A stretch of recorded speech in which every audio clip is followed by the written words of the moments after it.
Hey guys, Sid Zacharias here of Zacharias Horsemanship. Today I want to share a little tip with you.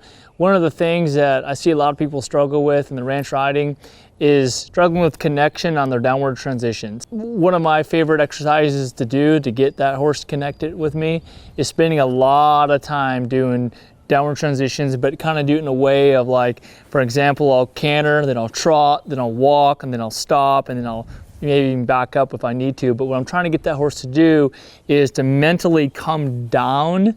And a lot of people, I'll see them canter and then they'll just stop and back up, or they'll just trot and stop and back up. And I feel like it doesn't quite do the same as working on that horse to actually physically canter, trot, walk, stop, back up, so the horse is anticipating that next downward transitions. So I'm gonna go ahead and just ask him to trot up here. Okay, so he's jogging around here pretty nice.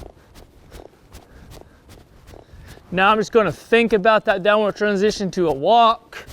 I'm going to think about it here, and then I'm going to pick my hand up, and then I'm going to go ahead and back him up a step or two, because I thought about it here and he did not acknowledge that. Okay, so we'll just do it again. And this is kind of a little bit repetitive, a little bit monotonous exercise. Like, you got to do it a lot, but it's very important that that horse starts hunting that downward transition. So let's try it again. It allows you to work on your upward transitions too. In order to go down, you got to go up. So what I'm getting at is a great opportunity to work on up as well in the same exercise. So we're jogging along. I'm going to think, walk, and then my hand goes up. He's sorry, but he had to be pulled on before he did that downward transition, okay? Excuse me, before he stopped, all right? So I'm gonna just do it again. I do not wanna go around for 5 minutes before I do a downward transition. I just wanna trot off 40, 50 feet, stop. And that's not very far, okay? People think that's a long ways, it's really not. Trotting along here, I'm gonna think about a walking, transition down, that was better. That was really nice. Now I'm gonna relax again, and he nailed that one, really nice, okay? So you can see there's ears and eyes, he was starting to hunt that transition, okay? We'll do it again.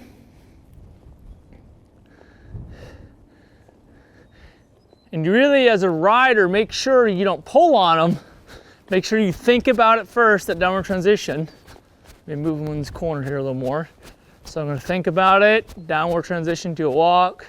Good, and I'm gonna think about it again, and then he's right there, okay? I loved it, all right? So it's kind of like those diesel trucks that have the exhaust brake on them, how when you go down a hill and you hit the brake a little bit, and it'll start slowing the truck down, you know, the motor will start wanting, they call it exhaust brake, and it'll start slowing down. It's kind of how I want my horse to do is if I'm cantering and I ask him to, you know, to trot, that horse is anticipating either a slower trot or a walk, or maybe even stop. And that allows my horses to show a lot more connected and have that little bit more of that sync and dance and a little bit less my hand pulling and arguing about them anticipating, like as if they're surprised. You know, I want that horse to anticipate that downward transition. If I want that horse to maintain that speed, then that's easy just to ride them up. Let them settle, do it again. And I'll just drill this exercise maybe, you know, 10, 15 minutes a day for a week or so. I mean, I really put a lot of time on this exercise because it's very important. Trot along here again. I'm going to relax, think about a walk. There it was. Now watch him hunt the stop. See that? How I leaned forward. I did not pull. My hand stayed on the mane. That was awesome, Houston. Okay, that was a good boy. So that was an example of him hunting the downward transition from trot to walk. So I was really happy there. And watch this. If I roll my hips back, and I kind of barely suggest my rein, watch my left hand, it barely picks up. You see how he's really, really sensitive and aware because his ears and eyes and his brain is really focusing on me. Okay, so he's hunting that downward transition, and I was really happy with that. And I feel like he graduated to go ahead and try it at a canter here, to canter, to trot, trot to walk, walk to stop, okay? So that we start this exercise off of getting the horse to respond with our intentions, okay?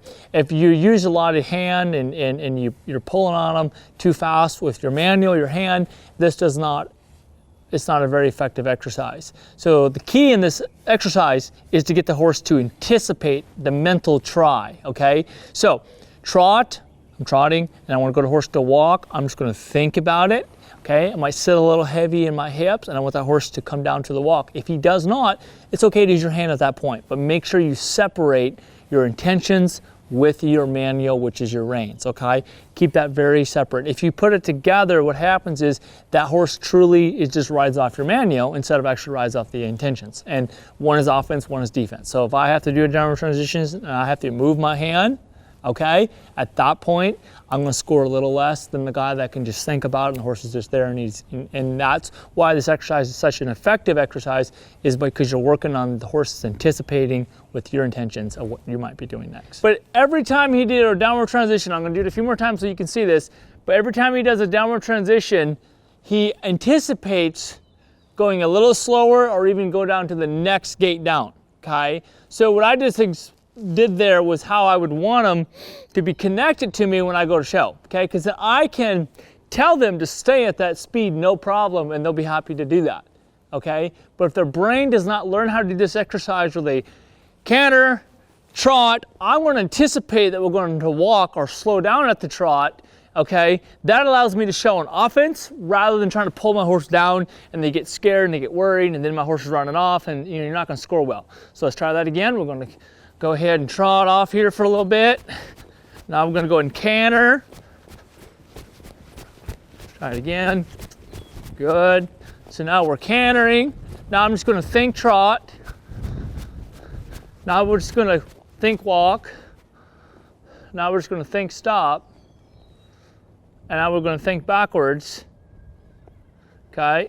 Good. Helping a little bit of rain that time. But that was really nice, how that horse was really anticipating. Okay, now let's go ahead and do it again. And this time I'm gonna show you how if I want to keep him at that certain gait, for example, canter, and then trot, and then I just want to keep him trotting, how easy that is when a horse is connected like this. One of the things that I think most trainers could agree on this is that a lot of times these young horses is when you go to a show, we don't have a problem with them of wanting to build energy or going forward, okay? We have a problem with them coming back and slowing down. So therefore, I spend a lot of time getting that horse to hunt with my intentions, and I don't stay in a gate very long when I'm schooling this. So I'll be trotting maybe 30, 40 feet. Now I'm down to asking them to slow down while to walk with my intentions, okay? And then I'll walk a little bit, 10 feet, and then we'll do a stop, get them to build or anticipate with my intentions. So this exercise is not very effective if you canter your horse for 5 minutes and then you do it downward transitions. I get this horse to hunt where they're cantering 6 strides. Now they're thinking about trotting. And if I don't want to trot, great. I'll just keep riding them. That's how you want to show these horses, these young horses in the ranch riding, is you want them to be mentally connected to you and they're anticipating them slowing down. So we're cantering along here. Let's say the pattern says trot in the center of the arena, which is here. It's gonna trot. And I see I can just keep trotting. Now let's say the pattern says let's walk up ahead. I just think walk. Now let's say the pattern says stop. And now let's say the pattern says back up. I'm gonna get a pretty good score right there. That 3-year-old is very connected to me, okay?